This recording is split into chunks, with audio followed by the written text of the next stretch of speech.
নিবন্ধন ফেরত দেওয়া ও জামায়াত নেতা এটিএম আজহারুল ইসলামের মুক্তির দাবিতে দেশব্যাপী বিক্ষোভ সমাবেশ করেছে জামায়াতে ইসলামী। গাজীপুর জেলা ও মহানগর জামায়াতের উদ্যোগে শহরের শিববাড়ি থেকে চান্দনা চৌরাস্তা অভিমুখে বিক্ষোভ মিছিল করেন জামায়াত নেতাকর্মীরা। মিছিল পূর্ব সমাবেশে অন্যান্যের মধ্যে বক্তব্য রাখেন জামায়াতের কেন্দ্রীয় নির্বাহী পরিষদের সদস্য অধ্যক্ষ মোহাম্মদ ইজ্জাতুল্লাহ ও মহানগর আমির অধ্যাপক জামাল উদ্দিন। দলের নিবন্ধন ফেরত ও এটিএম আজহারুল ইসলামের মুক্তি না হলে ৫ আগস্টের মতো আন্দোলন গড়ে তোলার ঘোষণা দেন তারা।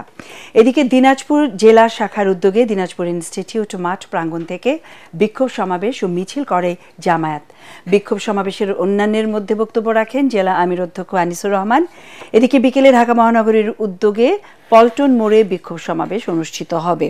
এতে বক্তব্য রাখবেন জামায়াতের আমির ডাক্তার শফিকুর রহমান।